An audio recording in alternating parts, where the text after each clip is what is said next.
Okay మా చూడండి సరే ఎక్సైజ్ 10.2లో 10th క్లాస్ అనే టాపిక్ ఏదైతే ఉందో సర్కిల్స్ అనే టాపిక్ ఎక్సైజ్ 10.2లో first question from a point Q the length of the tangent to a circle is 24 centimeters and the distance of q from the center is 25 centimeter.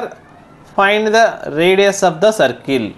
మరి ఇక్కడ మీరు observe చేస్తే ఏదైతే ఉందో మీరు డయాగ్రామ్లో కానీ చూసినట్టయితే ఏదైతే ఉందో from a point Q the length of the tangent is 24 centimeter. అంటే ఏదైతే ఉందో క్యూ అనేటువంటి ఒక ఏదో పాయింట్ ఉందంటమ్మా, ఆ క్యూ అనే పాయింట్ దగ్గర నుంచి ఏదైతే ఉందో లెంత్ ఆఫ్ ద టాంజెంట్ కాస్త మనకి 24 centimeters అన్నాడు. And the distance of Q from the centre ఏదైతే ఉందో సెంటర్ అనేది మనం ఓ అని చెప్పేసి తీసుకున్నట్టయితే ఓ నుంచి క్యూ అనే పాయింట్ కాస్త మనకి 25 centimeters అని చెప్పేసి ఇచ్చున్నాడు. అలాగే నెక్స్ట్ ఏదైతే ఉందో మనకి లెంత్ ఆఫ్ ద టాంజెంట్ అంటే ఇక్కడ నుంచి ఇక్కడ దాకా ఉండేటువంటి లెంత్ ఆఫ్ ద టాంజెంట్ కాస్త మనకి 24 centimeters అని చెప్పేసి ఇచ్చున్నారు. సరే మా ఇక్కడ మనం చూసినట్టయితే given that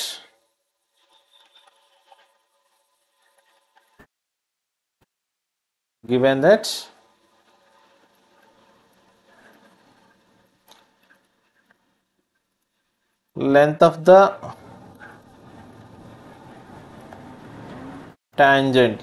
tangent PQ is equal to 24 centimeters. అలాగే ఏదైతే ఉందో radius OP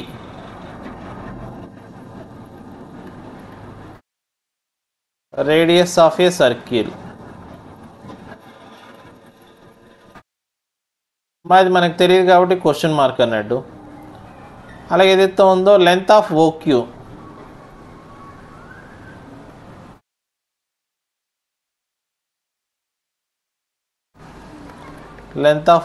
is equal to 25 centimeters అని చెప్పేసి మా apply Pythagoras theorem.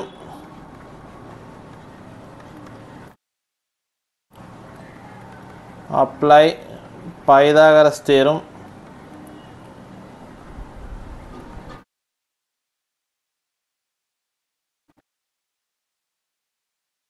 in triangle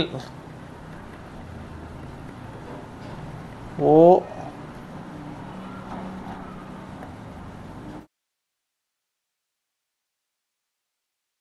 మన ట్రయాంగిల్ ఓపీక్యూలో మనం పైథాగరస్ థీరం అప్లై చేసినట్టయితే మరి దీనిలో హైపోటెన్యూస్ అంటే ఏమన్నా ఓక్యూ అవుతుంది, ఓపీ అనేది పీక్యూ అనేది రిమైనింగ్ 2 sides అవుతుంది. అంటే that employees OP square plus PQ square is equal to OQ square.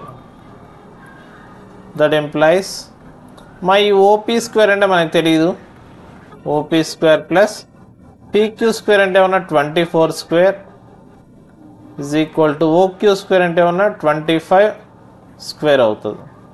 That implies OP square is equal plus 24 square అంటే ఉన్న 576, 25 square అంటే ఏమన్నా 625 అవుతుంది. That employees OP square is equal to 625 minus 576.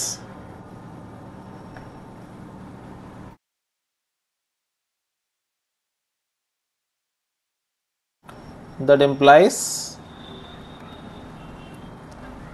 OP square is equal to మా ఏదైతే 625 నుంచి 576 subtract చేస్తే 49 అవుతుంది. That employees OP is equal to √49, that is equal to 7 centimeters. Therefore the radius of the circle is equal to